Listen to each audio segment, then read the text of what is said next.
So मेरो त अब क्लास 10 एससी 2082 को बोर्ड एक्जामिनेसन सकेर रिजल्ट्स पनि आयो। अब त म इन्ट्रान्स एक्जामिनेसन तयारी गरेर सेन्ट जेभियर कलेजको इन्ट्रान्स एक्जामिनेसन क्र्याक गरेर त्यहाँ पढ्नेछु भन्ने स्टुडेन्ट्सहरूको लागि एउटा खुसीको खबर। त्यो भनेको अबदेखि सेन्ट जेभियर्स कलेज माइतीघरमा कुनै पनि इन्ट्रान्स एक्जामिनेसन नहुने भइसकेको छ।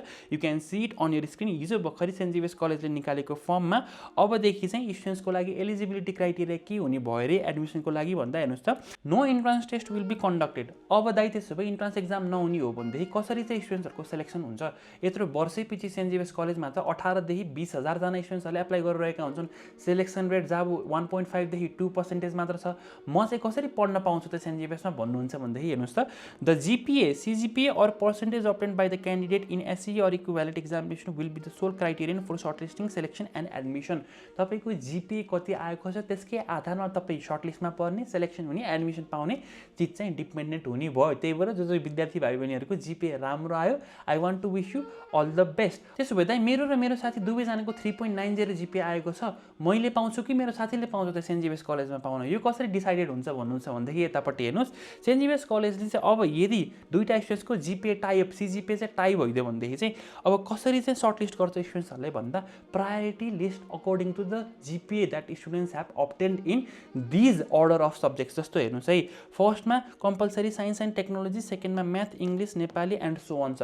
त यो भनेको चाहिँ के हो सुन्नुहोस्, जस्तो मान्नुहोस् तपाईँको पनि एससीमा सिजिपिए 3.90 आएको छ, मेरो पनि एससीमा नेट सिजिपिए 3.90 आएको छ। तर तपाईँको चाहिँ नेपालीमा ए प्लस आएको छ, साइन्समा चाहिँ ए मात्र आएको छ।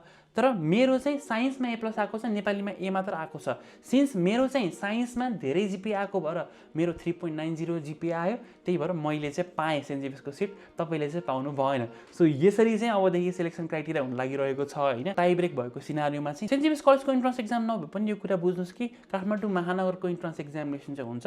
काठमाडौँ महानगरको इन्ट्रान्समा तपाईँले नाम निकाल्नु भयो भने सेन्ट जेभियर्स कलेजले 50 जना विद्यार्थीहरूलाई चाहिँ फ्रीमै पढाउँछ काठमाडौँ महानगरबाट आएको स्टुडेन्ट्सहरूलाई। सो काठमाडौँ महानगरको इन्ट्रान्स एक्जामिनेसन तयारी गर्नुको चाहिँ भाइ बहिनीहरू, सो क्लास 11 महानगरको इन्ट्रान्स तयारी गर्नुको लागि चाहिँ पढाइ मन्त्रको वेबसाइट र एप्लिकेसनमा अहिले नै जानुहोस् भाइ बहिनीहरू। हामीले सबै इन्ट्रान्स एक्जामिनेसनको तयारी तपाईँलाई यही हाम्रो फ्री लेक्चर्सहरू दिइरहेका छौँ। सिमिलरली हाम्रो डेली 100 मार्क्सको मोडल टेस्ट पनि हामीले रिलिज गरिरहेको छौँ हाम्रो एपमा, जहाँबाट चाहिँ हजारौँ हजारजना स्टुडेन्ट्सहरूले डेली ट्राई गरेर आफ्नो महानगरमा नाम निकाल्ने चान्स बढाइरहनु भएको छ। यो प्याटर्नमा सबै पास्ट क्वेसन्सहरू हामीले सिकाइरहेका छौँ। रेकर्डेड सेसन्सहरू सबै चाहिँ पढाइ मन्त्रको एप्लिकेसनमा, यी रेकर्डेड सेसनहरू काठमाडौँ महानगरको solution set, science, math, English, जिके सबैको सेट्स, नोट्सहरू यसरी अभाइलेबल छ। सो अहिले नै पढाइ मन्त्रको एप्लिकेसन डाउनलोड गरेर हुन्छ अथवा वेबसाइटमा गरेर हुन्छ इन्ट्रान्सको तयारी गर्नु होला काठमाडौँ महानगरको। I want to wish you all the best everyone. Bye by.